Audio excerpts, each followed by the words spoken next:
the orientation turned sideways, this time it would not let me for some reason. But I wanted to go live today and just chat with you all for a few minutes because I'm a little concerned about some of the things that I'm seeing, and I want to give you all a heads up. So I went and did some research, and I actually posted just some links to some things yesterday that I had found just in the mainstream news. And I don't normally just listen to what the mainstream news says. I do listen to some economists and, pay attention to some of the things that they're saying, because lots of times they will tell us things that are more accurate than what we're hearing in the news. But I went today onto Truth Social, and I follow Donald Trump on Truth Social, and I want to read, first of all, something that he put on there. He says China has been hit much harder than the U.S., not even close. And then he says they and many other nations have treated us unsustainably bad. We have been the dumb and helpless whipping post, but not any longer. So he says we are bringing back jobs and businesses like never before. Already more than $5 trillion of investment and rising fast. This is an economic revolution, and we will win. And then he says, hang tough. And he says it won't be easy, but the end result will be historic. We will make America great again. So I wanted to start with that because I mentioned a few days ago that he had said in one of his media things that we could see a recession. And so I wanted to talk to you today about, what can we do now to prepare for this. This is not going to happen today or tomorrow. I know that the stock market has tanked, and a lot of prices of things have gone crazy already, I'm sure. But the major impact of the tariffs is not going to happen overnight. We probably have still a little bit of time to prepare for the downturn in the economy that will be caused by this. And I mean, when your president is telling you up front that this can happen, then we should listen. So what I wanted to tell you all today is some things that I've learned. I mean, I'm not a young woman, and I've been through several economic downturns. And sometimes in the past, I have gotten caught and was not prepared. And so since that time, I have learned some things. And the first thing that I would recommend that you do is pray. You pray for your family, you pray for your country, and you pray for yourself. You pray for your leaders in Washington. And, I believe that God can take care of us. And so, I know a lot of people don't want to hear that, but my Bible still says, if my people, which are called by my name, shall humble themselves and pray and seek my face and turn from their wicked ways, then will I hear from heaven and will forgive their sin and will heal their land. And so that would be my first recommendation. But then there are some things that we can do that will help us economically to get through this without problems. Maybe not 100% without problems, but it will certainly make it easier. And so the first thing that I want to tell you is that Trump said it will happen. A lot of the news media and the economists are saying it will happen. So I think it behooves us to pay attention and prepare. And the first thing that I would recommend that we all do is to make sure that your pantry is stocked. I know I'm preaching to the choir because I preach this all the time. And but if you're a canner, excuse me, if you're a canner, then start buying produce and start canning. If you're not a canner, then you go to the store and you buy things in the grocery store that you can put on the shelf. And it'll add to your grocery budget for right now. But, I heard somebody earlier say that we could see a temporary 35% increase in groceries. And so, I don't know if it'll go up that much, but we don't know that it won't. So I would rather pay the prices today for things. And, you can go back through, for the last 2 or 3 weeks, I've been giving you lists of things that that you can buy to stockpile. I gave you a list of meats. I gave you a list of vegetables and a list of fruits. And then yesterday, actually a few days ago, I gave you a list of comfort foods and, just mood elevators, your sugars and things like that. And so then yesterday, I gave you a list of spices and herbs and also the medicinal herbs. So go back and watch those videos. And then if you're a gardener, then I would put everything out that I could put out this year. Because if this doesn't start until a few months from now, we may not see the actual economic impact of it in the grocery stores for a few months. But if it starts and it lasts a year, and most recessions will last at least 1 to 2 years. And so what you grow this year will save you during that time. And if you cannot garden, then look for local gardeners, local farmers who you can buy produce from. If you have a local farmer's market, then check them out and buy the things that you can bring home and either put in the freezer or put in jars. And then the next way that you can prepare for this economic downturn is to stop spending. I look around and I'm so amazed.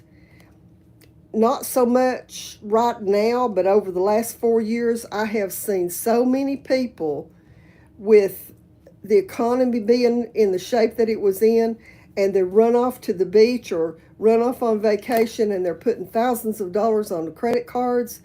And, if we did have a major economic downturn right now, those people are going to have a very hard time because they're still going to have to pay those bills.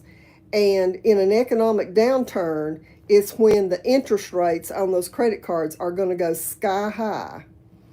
And so I'm seeing lots of comments coming up. No, it's not a cooking broadcast. It's an encouragement broadcast. But anyway, the next thing besides to stop spending, and I'm not talking about your necessities. I'm talking about to stop spending on unnecessary things. It's not the time to go buy a new car unless your car is completely worn out and you're going to have to buy one anyway. Then maybe you want to buy one before the tariffs go on them, or before the one that you've got lays down on you and you can't drive it anymore. You need your vehicle to be able to go to work. So, you have to use some common sense in some of those things. And so the other thing that I would suggest, go through your closets and your dressers and look at your clothes. Almost every piece of clothing that we wear comes from another country. When I was a young woman, I worked in a sewing factory here in the United States, and you can't even find a sewing factory in my area anymore. And so, go through your closets, look at your coats, look at your, whatever you wear, and make sure that the clothing that you own right now is sufficient for the upcoming winter and for, maybe even next summer, this summer and next summer. But make sure that you've got what you need right now to get you through that period of time, because, I believe that what our president is doing is going to bring manufacturing back into this country, because there's already been, over $1 trillion worth of money in, coming in and being invested in manufacturing facilities in this country. And my son is a certified GM mechanic, and I questioned him about it the other day, and he said, GM is already reopening their plants and pulling the things that they had been making in Mexico and Canada back into the United States. And I forgot now how much he said that they were investing and how many thousands and thousands of people that they were going to be hiring and already hiring.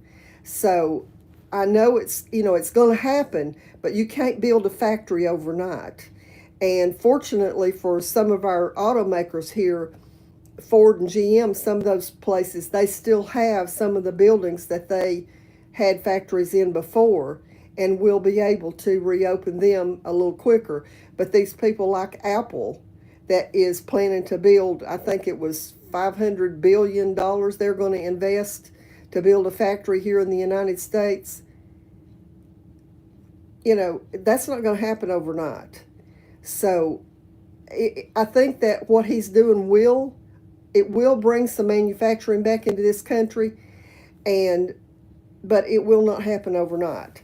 So start, make sure that your clothing sources are available, so that, when the prices maybe double, that you won't have to be going out and buying clothing. Now, the next thing that I'm going to suggest is that you have your heating sources. And you say, heating, it's springtime, we don't need heat right now.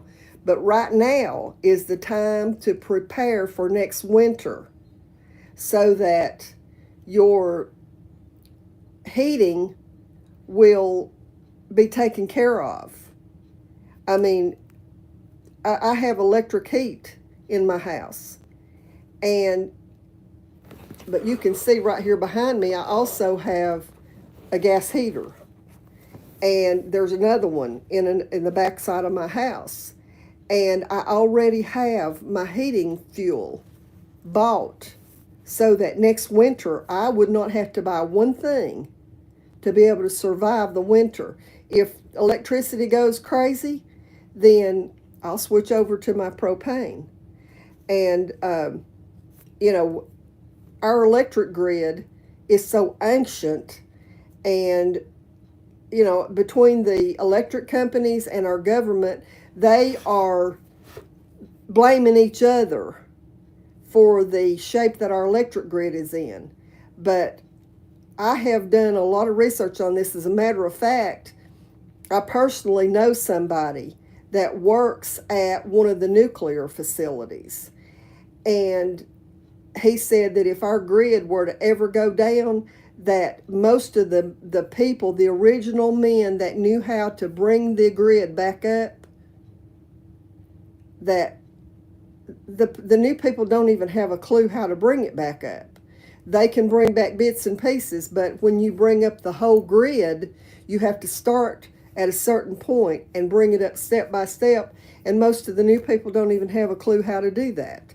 So, make sure you've got some options. If you need to buy some solar generators, or, if you're going to use candles to light with, to have light in your house, uh, you know, coal oil, lanterns, or whatever you're going to use, it's time to make sure you've got all that stuff. Because, and I say that not because I think that, something's going to happen immediately, but we're making a lot of people mad with these tariffs.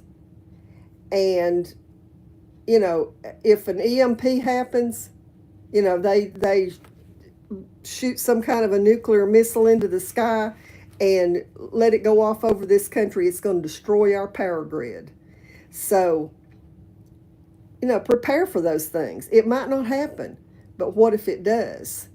If it does, then you could be prepared. And so, and I've already mentioned to grow a garden.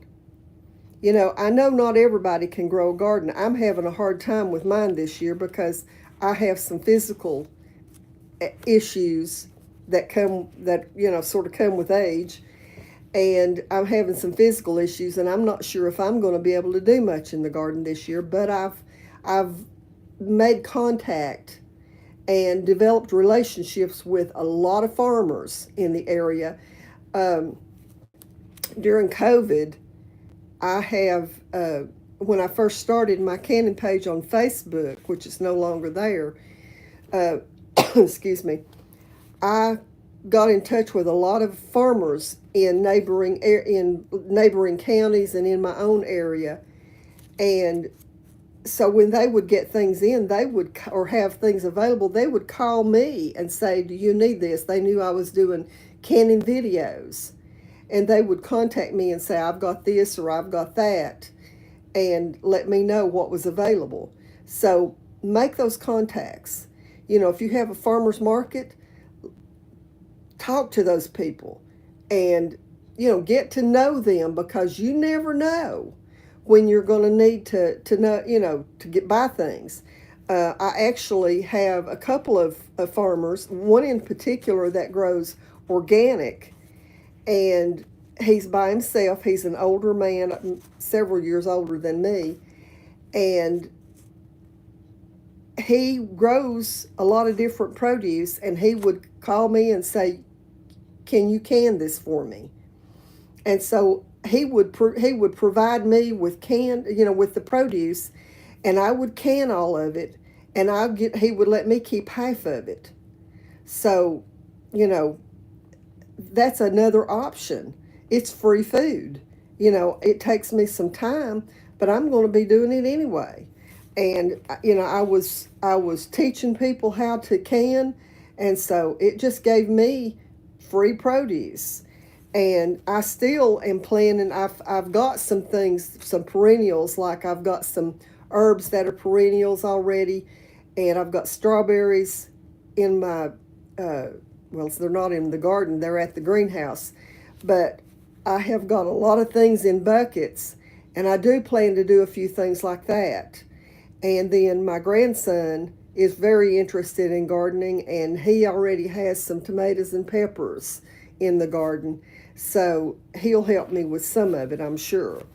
But if you can't grow, make sure you've got some contacts so that you can get access to your produce. Now, another thing that I'm going to suggest, and I know this is easier said than done, pay off your bills. If you've got little bitty lingering bills, and I teach budgeting. I've taught it in my church for a long time. I've taught it in my community.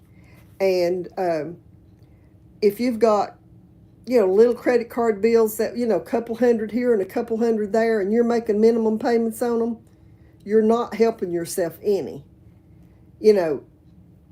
If you've got so many that you can't pay off all of them at one time, pay off one at a time, because that's freeing up more of your money.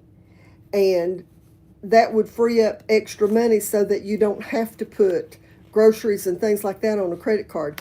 I've taught my children and my grandchildren to never, ever, ever put food, going out to eat, clothing, vacations, nothing like that you put on a credit card.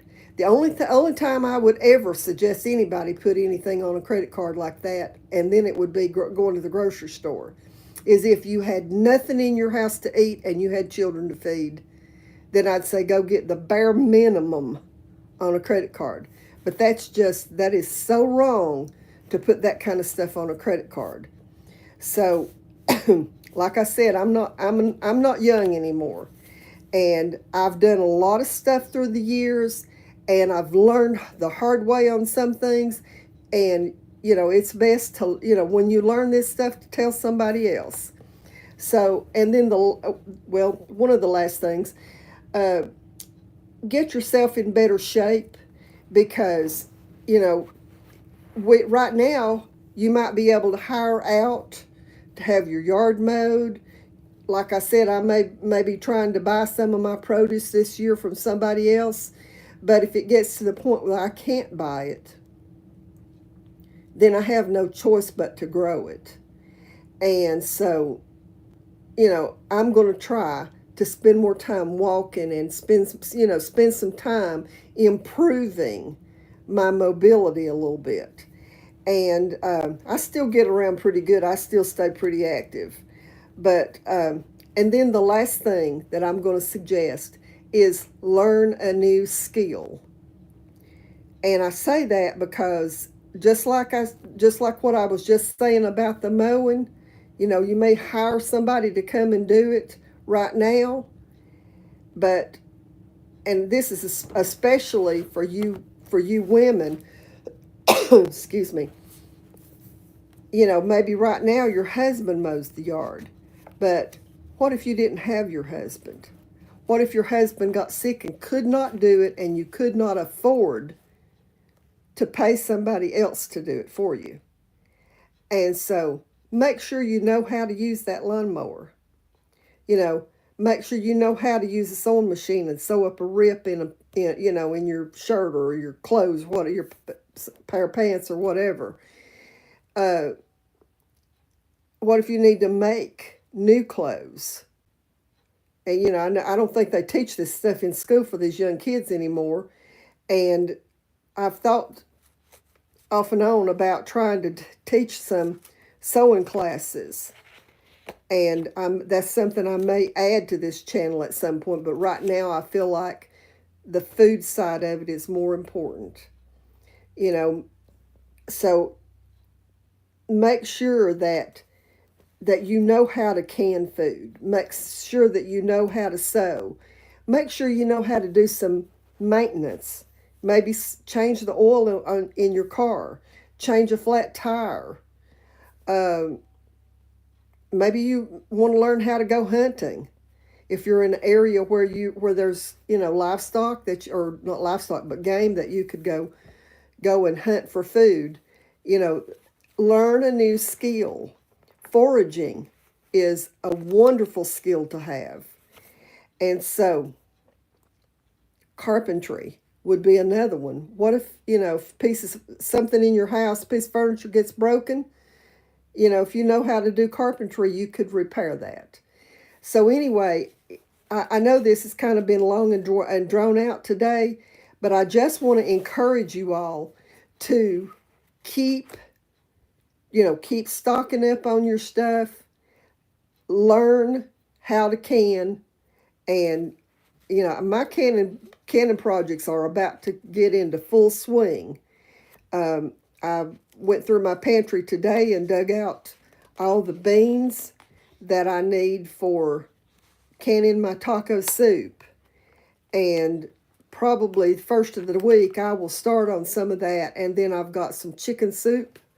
It's what I call a chicken noodle soup starter that I'm going to can next week, along with just some more chicken. I try to keep at least a 3-year supply of chicken on my shelf. And then, and I just was watching some of the places where I buy some produce have opened up already, and they're bringing some stuff in from Florida. And so it's time. It's time to start canning. And so, I'm available if you all need to ask questions. Some of my videos do have my email address. If you have questions about a canning project or anything for that matter, if I know an answer to it, I'll be happy to answer you. But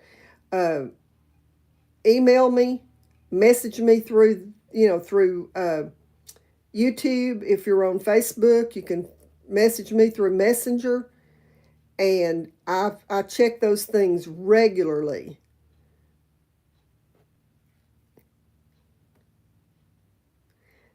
Yes, that's a good idea to start planting the vegetables. I was just reading some of the things there from some of the people that had written that.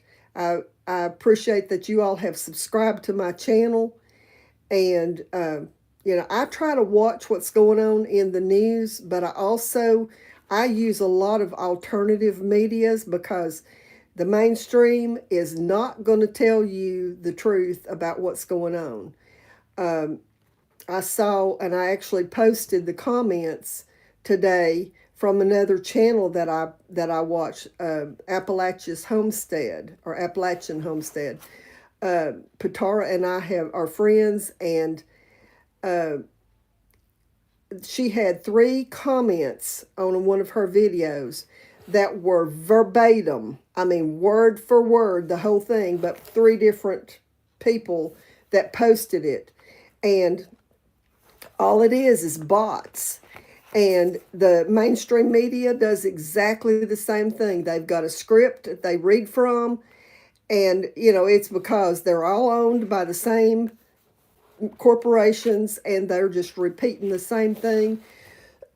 So I'm watching alternative medias, and Right Side Broadcasting is one of my very favorites, because if there's something going on in the country, they interview people and they put it out there like that, like it is, instead of with, somebody else's narrative. So anyway, but I'm going to let you go now, and I appreciate all of you all tuning in. I appreciate that you are subscribing to my channel, and I'm here for you. I'm here to help you learn what I can teach you. And, like I said, if you ever have questions, please message me, email me, however, and I will answer. As I look every day to see if I've got comments or to see if I've got messages. So anyway, I'm gonna end it now, and I'll be back.